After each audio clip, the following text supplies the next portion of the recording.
व्यक्ति कौन है सत्यपाल मलिक? कोई कांग्रेस के नहीं है, कोई विपक्ष के नहीं है। आज भी जब मैं ये प्रेस वार्ता कर रहा हूं, आज भी सत्यपाल मलिक भारतीय जनता पार्टी के एक वरिष्ठ नेता हैं। सीबीआई को सत्यपाल मलिक के पीछे लगाकर एक संदेश न केवल सत्यपाल मलिक को दिया जा रहा है, और वो संदेश क्या है?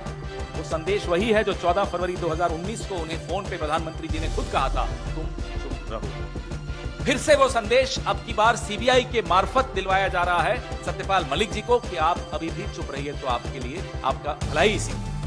ना केवल ये संदेश सत्यपाल मलिक के लिए है, यह संदेश ऐसे तमाम लोगों के लिए है जो न तो पेड़ हैं और ना ही वो रेड से डरते हैं, उनमें जमीर है, उनके भीतर सत्य की आवाज है। वो आज सवाल पूछने की हिम्मत रखते हैं, तो उनको ये धमकाया जा रहा है कि अगर आप सत्यपाल मलिक जी की तरह मुंह खोलेंगे तो आपके दरवाजे पर भी सीबीआई दस्तक देगी।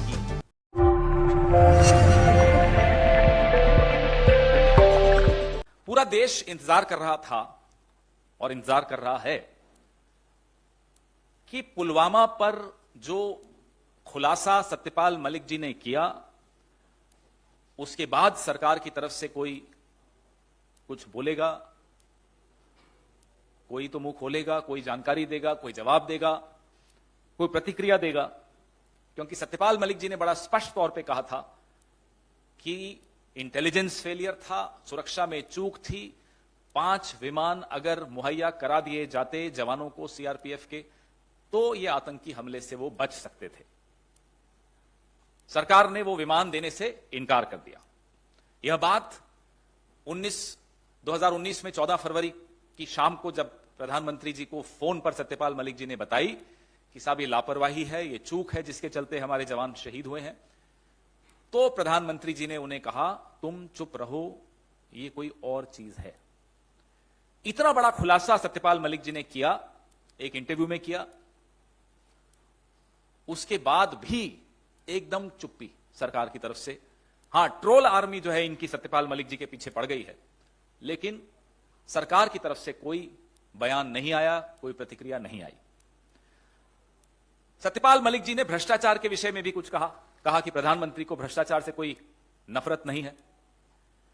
उन्होंने उदाहरण दिया गोवा के, जब वो राज्यपाल थे और उन्होंने प्रधानमंत्री के संज्ञान में गोवा के मुख्यमंत्री का जो भ्रष्टाचार है वो जब लाए, तो कार्रवाई मुख्यमंत्री पर नहीं हुई। आज भी वो मुख्यमंत्री हैं, लेकिन सत्यपाल मलिक जी को आनन फानन में हटा दिया गया गोवा से। एक विशेष विमान भेजा गया उनको कि यहां से रवाना करो, यहां बैठो भी नहीं, रुको भी नहीं, एक दिन भी नहीं रुको। तो सत्यपाल मलिक जी ने अदानी जी वाले मुद्दे पर भी अपने विचार रखे कि प्रधानमंत्री को यह अदानी वाला जो मामला है वो बहुत भारी पड़ने वाला है।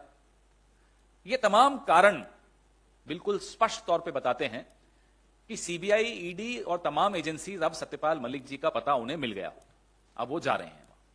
आपको याद होगा यही बात बिना राम माधव का नाम लिए सत्यपाल मलिक जी ने 2021 में भी बोली थी।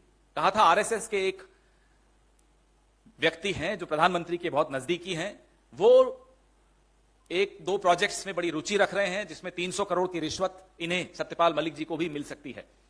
उसके बाद भी सीबीआई ने सत्यपाल मलिक जी का स्टेटमेंट रिकॉर्ड किया था 2021 की अक्टूबर में।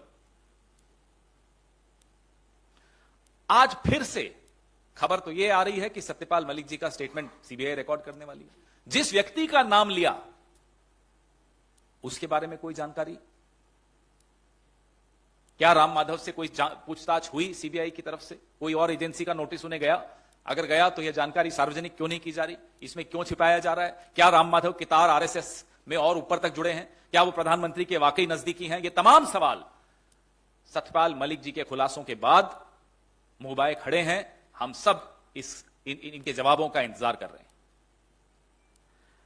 यह संदेश दिया जा रहा है सीबीआई को सत्यपाल मलिक के पीछे लगाकर एक संदेश न केवल सत्यपाल मलिक को दिया जा रहा है, और वो संदेश क्या है? वो संदेश वही है जो 14 फरवरी 2019 को उन्हें फोन पे प्रधानमंत्री जी ने खुद कहा था, तुम चुप रहो।